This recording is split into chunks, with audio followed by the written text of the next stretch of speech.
Presiden Prabowo, Indonesia bukan tempat nongkrong bandar narkoba, tapi kuburan. Politik kumpul kebo di era Belanda, skandal kolonial dan kuasa atas perempuan lokal. Tunjangan rumah DPR 50 juta rupiah per bulan hanya sampai Oktober 2025. Ini kata Dasko. Hai, sahabat politikal. Minggu ini ada sejumlah informasi yang menarik untuk diperbincangkan kembali. Pastinya isu-isu politik daerah, nasional, dan internasional, semua kita rangkum dalam program Manuver Politikal. Inilah informasi selengkapnya.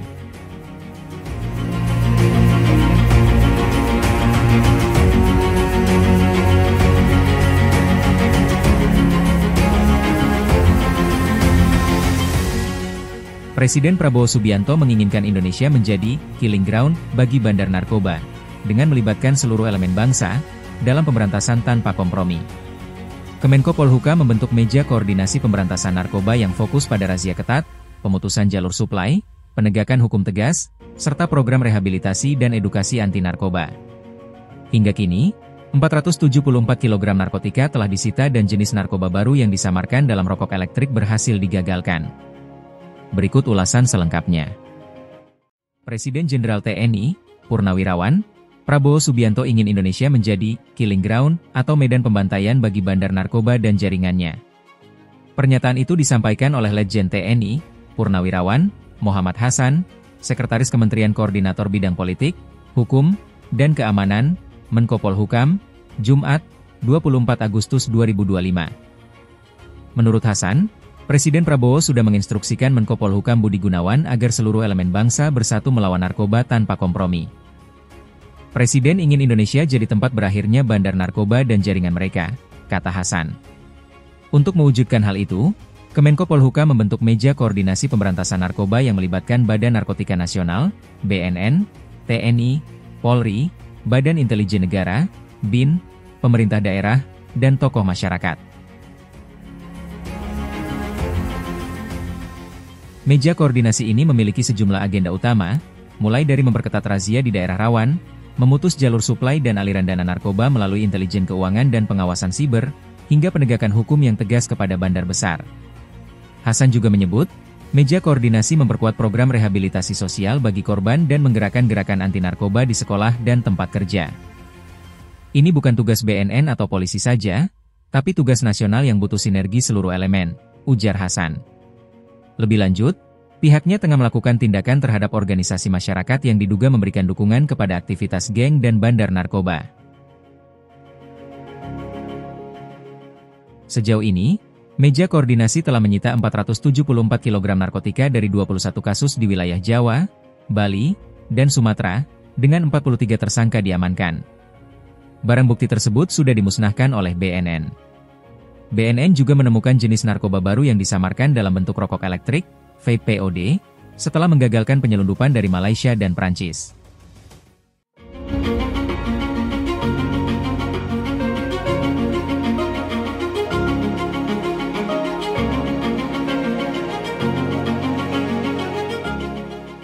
Praktik kumpul kebo bukan fenomena modern, melainkan sudah berlangsung sejak masa kolonial Belanda.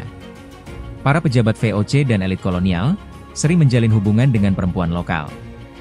Sering dari kalangan budak, tanpa ikatan nikah resmi. Hubungan ini lebih didasari kebutuhan praktis dan kekuasaan, sekaligus mencerminkan eksploitasi yang terjadi di balik kemewahan kolonial. Anak-anak dari hubungan ini pun kadang tetap diakui, dan masuk dalam jaringan sosial kolonial, meski status mereka di luar pernikahan resmi. Berikut sejarah gelap kumpul kebo di zaman Belanda, skandal pejabat VOC dan perempuan lokal. Berikut ulasan selengkapnya. Kita sering mendengar istilah kumpul kebo untuk menyebut pasangan yang hidup bersama tanpa menikah. Tapi tahukah kalian, praktik ini dulu sangat politik? Ya, di masa kolonial Belanda, kumpul kebo tidak hanya soal hubungan pribadi, tapi juga alat kekuasaan, diplomasi, dan strategi sosial. Para pejabat VOC, gubernur jenderal, bahkan penasihat Inggris, sering menjadikan perempuan lokal sebagai teman hidup, dan itu punya dampak besar terhadap politik kolonial di Hindia Belanda. Pada abad ke-18 dan 19, pejabat Eropa di Hindia Belanda jarang membawa istri resmi dari Belanda. Selain mahal dan berisiko, kehadiran perempuan lokal dianggap solusi praktis. Namun, praktik kumpul kebo ini segera melampaui urusan pribadi. Ia berubah menjadi instrumen politik, mengikat aliansi dengan raja lokal melalui hadiah budak perempuan, menunjukkan superioritas kolonial, bahwa penguasa bisa menguasai bukan hanya tanah, tapi juga tubuh masyarakat jajahan. Menjadi sarana integrasi sosial melalui lahirnya kelompok Indo, yang kelak punya posisi penting dalam politik kolonial. Contoh pertama adalah Gustaaf Willem Baron van Imhoff, Gubernur Jenderal VOC 1753-1750. Ia menerima seorang budak cantik dari Ratu Bone sebagai hadiah politik. Budak itu kemudian dibaptis sebagai Helena Peters dan dijadikan pasangan domestik. Dari hubungan itu lahir anak-anak yang diakui. Kasus ini jelas menunjukkan bahwa hubungan seksual dan domestik digunakan sebagai diplomasi politik antara VOC dengan kerajaan lokal. Hadiah berupa perempuan bukan sekadar urusan pribadi, melainkan strategi kekuasaan. Berlanjut ke Reinier de Klerk 1777-1780. Ia hidup dengan budak perempuan dan punya banyak anak. Menariknya, anak-anak itu dikirim ke Belanda untuk dididik. Secara politik, langkah ini memperkuat jejaring kolonial. Anak-anak Indo seringkali menjadi jembatan politik dan budaya antara Belanda dan Hindia. Mereka bisa berbahasa lokal, paham adat, sekaligus loyal pada Belanda. Jadi, praktik kumpul kebo bukan sekadar urusan pribadi, tapi juga menciptakan kelas sosial baru yang bermanfaat untuk mempertahankan kekuasaan kolonial. Saat Inggris menguasai Jawa, 1811-1816, fenomena ini juga kuat. Thomas Stamford Raffles bahkan tidak mempermasalahkan bawahannya yang tinggal dengan budak perempuan tanpa menikah. Anggota Dewan Hindia, Herman Warner Muntinghe, hidup dengan 3 budak perempuan meski punya istri sah Indo-Belanda. Hal ini memperlihatkan bahwa pejabat kolonial menggunakan hubungan tak resmi untuk memperkuat status sosial politik mereka di masyarakat. Teman dekat Raffles, Alexander Hara, lebih ekstrim. Ia memanfaatkan jabatan untuk mengeksploitasi banyak perempuan lokal dari berbagai daerah. Dalam kacamata politik, ini adalah bentuk kontrol kolonial melalui seksualitas. Tubuh perempuan dijadikan bagian dari sistem kekuasaan. Fenomena kumpul kebo tidak hanya berhenti di kalangan elit. Prajurit, pegawai, bahkan pedagang Eropa ikut melakukannya. Bagi pemerintah kolonial, ini punya manfaat politik. Mengurangi potensi pemberontakan, karena prajurit yang punya pasangan lokal cenderung lebih betah tinggal di koloni. Memperkuat kontrol sosial, sebab keluarga campuran membuat masyarakat lebih terikat dengan Belanda. Namun di balik itu, perempuan pribumi tetap berada di posisi rentan. Mereka jarang diakui secara hukum, meski menjalani hidup bersama pejabat kolonial. Dampak politik dari fenomena ini terlihat pada sistem stratifikasi kolonial. Dari praktik kumpul kebo, lahirlah kelas Indo, keturunan campuran Eropa dan lokal. Kelas Indo kemudian ditempatkan dalam hierarki sosial khusus, lebih tinggi dari pribumi, tapi lebih rendah dari orang Eropa totok. Secara politik, ini memperkuat struktur kolonial dengan menciptakan lapisan sosial yang loyal kepada Belanda. Artinya, kumpul kebo bukan hanya praktik privat, melainkan kebijakan tidak tertulis yang memperkuat kolonialisme. Sobat sejarah, inilah wajah politik dari fenomena kumpul kebo di masa kolonial. Apa yang kita anggap sebagai urusan pribadi, ternyata menjadi bagian dari mesin kekuasaan kolonial. Hubungan pejabat Belanda dengan perempuan lokal berfungsi sebagai diplomasi, legitimasi, bahkan strategi sosial untuk mempertahankan kekuasaan. Kisah ini juga menunjukkan bahwa kolonialisme tidak hanya menaklukkan tanah, tapi juga menguasai tubuh dan kehidupan pribadi masyarakat lokal.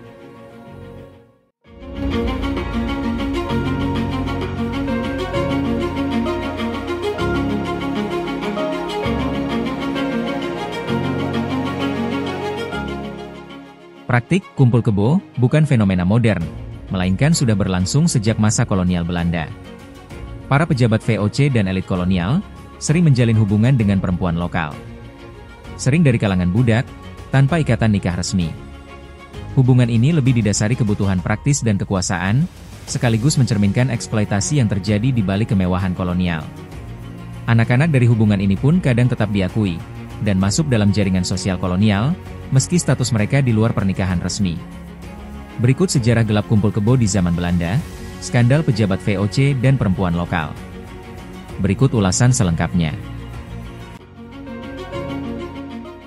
Kita sering mendengar istilah kumpul kebo untuk menyebut pasangan yang hidup bersama tanpa menikah. Tapi tahukah kalian, praktik ini dulu sangat politik?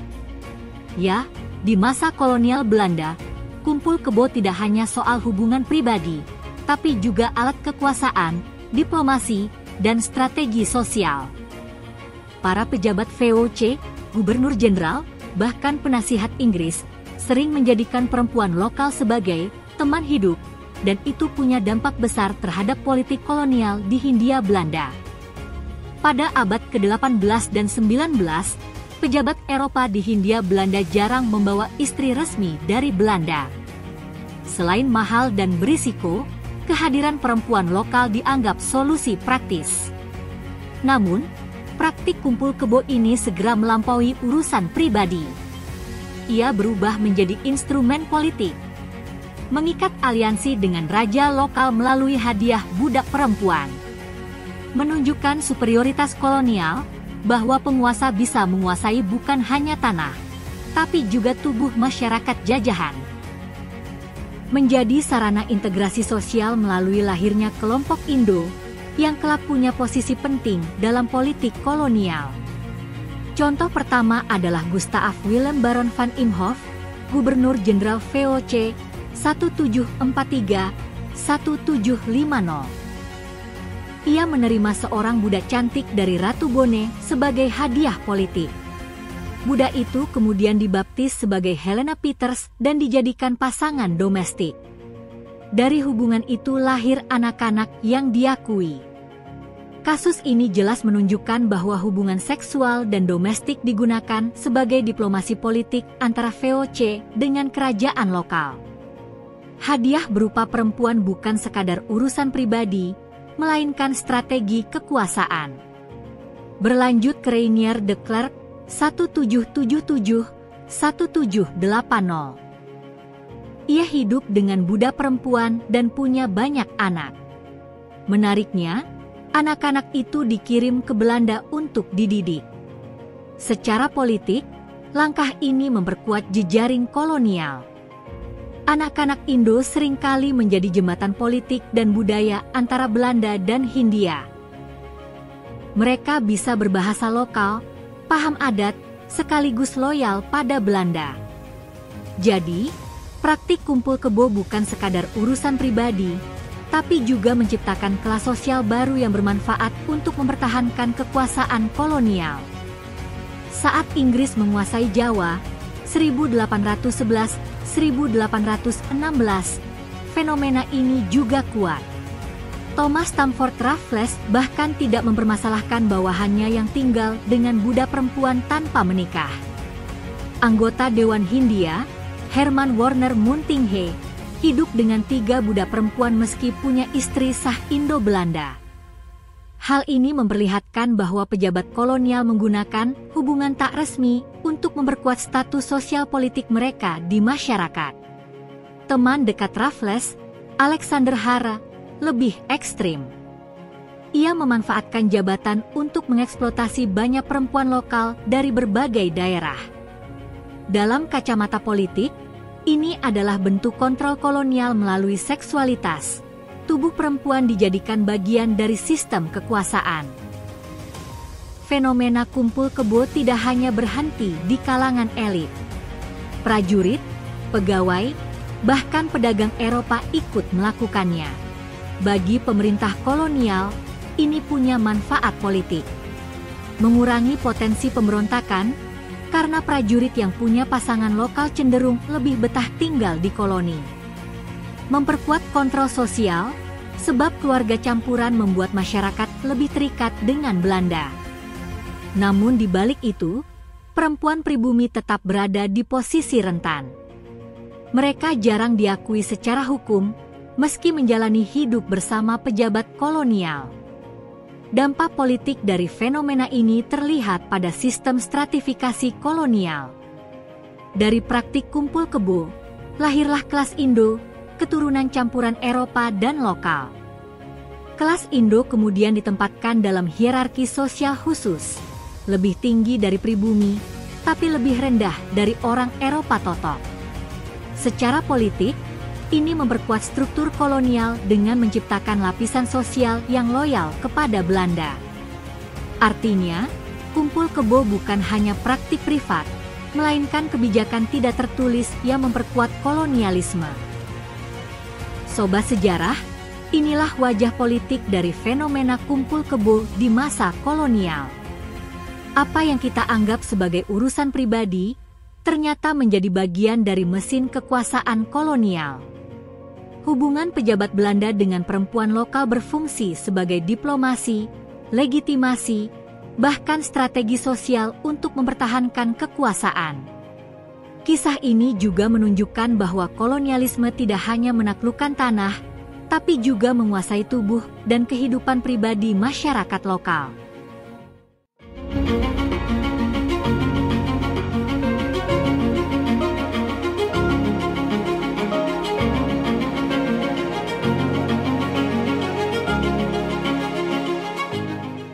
Wakil Ketua DPR Sufmi Dasko Ahmad menjelaskan tunjangan rumah Rp50 juta per bulan bagi anggota DPR 2024 hingga 2029 bukan gaji tambahan, melainkan pengganti rumah dinas yang dihapus. Tunjangan ini diberikan secara angsuran selama 1 tahun, Oktober 2024-Oktober 2025, untuk membiayai kontrak rumah selama 5 tahun masa jabatan, dan akan berhenti setelah Oktober 2025. Polemik yang muncul dinilai akibat kesalahpahaman terkait penjelasan anggaran tersebut. Berikut ulasan selengkapnya. Wakil Ketua DPR RI Sufmi Dasko Ahmad buka suara soal polemik tunjangan rumah Rp50 juta per bulan untuk anggota DPR RI periode 2024-2029. Ia menegaskan bahwa dana itu bukan gaji tambahan, melainkan fasilitas pengganti rumah dinas yang kini sudah tidak diberikan. Tunjangan bulanan itu semula diberikan karena DPR periode 2024 hingga 2029 tak lagi mendapat rumah dinas. Duit Rp50 juta diberikan untuk bisa mengontrak rumah bagi anggota DPR. Sehingga dipandang perlu untuk kemudian memberikan fasilitas rumah berupa dana untuk kontrak rumah, kata Dasko di Kompleks Parlemen, Selasa 26 Agustus. Menurut Dasko, DPR kala itu tak bisa memberikan langsung tunjangan untuk menggantikan rumah dinas yang ditiadakan.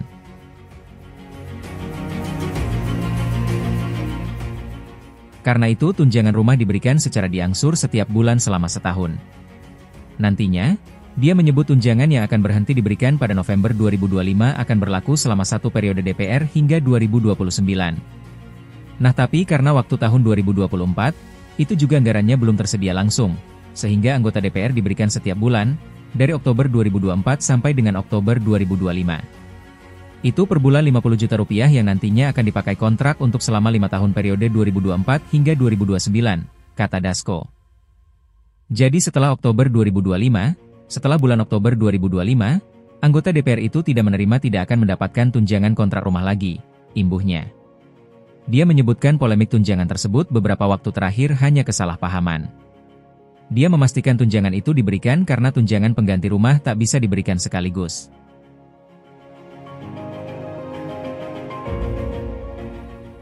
Ya mungkin memang penjelasannya kemarin kurang lengkap, kurang detail, sehingga menimbulkan polemik di masyarakat luas. Jadi memang karena anggarannya tidak cukup untuk diberikan sekaligus, sehingga diangsur selama setahun, ujar Dasko. Itu tadi 3 berita politik menarik minggu ini. Politik adalah cara untuk mencapai keadilan sosial dan menjaga keberagaman. Dalam politik, penting untuk menjunjung tinggi hak asasi manusia dan pluralisme. Abdurrahman Wahid, Gus Dur, dalam buku Gus Dur, di balik layar Presiden.